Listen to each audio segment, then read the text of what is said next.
কোনো দাবিও মনে করি না।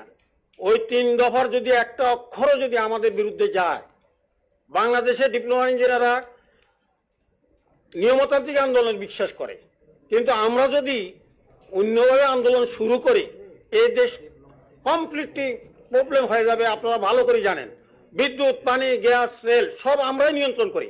আমরা তো চ্যালেঞ্জ করে বলতে পারি, বাংলাদেশে যদি ডিগ্রি ইঞ্জিনিয়াররা 6 বছরও আন্দোলন করে কর্মবিরতি পালন করে, ইঞ্জিনিয়ারিং কর্মকাণ্ডের কোনো ক্ষতি হবে না, নর্মালি চলবে, একবারে স্বাভাবিকভাবে চলবে।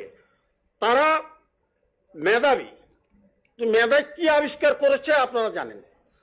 54 বছরে তারা এদেশের জন্য কি কি অর্জন করেছে, তাদের কাজটা কি ছিল। তারা এখন রড, বালি, সিমেন্ট এইগুলি গণার জন্য, এগুলির পার্সেন্টেজ নেওয়ার জন্য তারা দশম গেটে যেতে চাচ্ছে। সুতরাং এটা ডিপ্লোমা ইঞ্জিনিয়ার কোনোদিন হতে দেবে না। আমাদের এই 3 দফা নিয়ে আমাদের কোনো মাথা ব্যথা নাই, কারণ আমরা জানি এই 3 দফা অযৌক্তিক এবং অবাস্তব কথাবার্তা। সুতরাং আমরা আমাদের 7 দফার জন্য আন্দোলন করছি, ইনশাল্লাহ আমরা এই আদায় করি ছাড়ব এবং আমরা নিয়মতান্ত্রিক আন্দোলন করব, কিন্তু একটা নির্দিষ্ট সময় পর্যন্ত।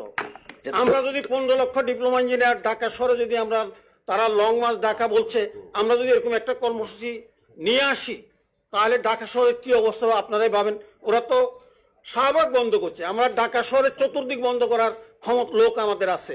সুতরাং আমরা ওইদিকে যাব না। আমরা দেশকে ভালোবাসি, দেশ ভালোভাবে চলুক, এটা আমরা চাই। তবে আপনাদের মাধ্যমে দশম গ্রেড যে দ্বিতীয় শ্রেণীর, এটা ক্লিয়ার করে বলেন। অনেকে এটা কনফিউশন আছে, মানে বুয়েট এখন দ্বিতীয় শ্রেণীতে আসতে চায়, এটাও একটু ক্লিয়ার করে দেন।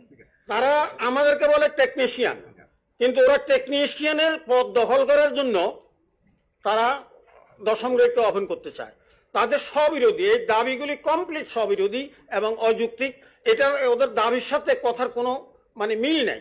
আপনি দশম গ্রেড যদি টেকনিশিয়ান হয়, তা আপনি টেকনিশিয়ান চাকরি করার জন্য এত উদ্গ্রীব কেন, দাবি করেন কেন? অর্থাৎ কোনো বাস্তবতা নাই। আর এই জন্য আমরা এই 3 দফাকে কোনো দাবিও মনে করি না এবং এটা কোনো বাস্তবসম্মত কোনো কথাও না। ইনশাল্লাহ আমরা আমাদের বিরুদ্ধে যে কমিটি হয়েছে আমরা দেখব। আমরা কর্মসূচি দিই নাই মানে আমরা কর্মসূচি দেবো না তা নয়, সময় মতো আমরা ঠিকই কর্মসূচি দেব। তখন আমরা সরকারকে বেকায়দায় ফেলতে চাই না। জাতীয় একটা নির্বাচন এসেছে, এই মুহূর্তে জাতীয় সমস্যা, অনেক সমস্যা। আমরা চাই একটা জাতীয় নির্বাচন হোক, একটা সঠিক নির্বাচন সরকার বাংলাদেশে প্রতিষ্ঠিত হোক। এই জন্য আমরা ওই আন্দোলনের দিকে যাচ্ছি না।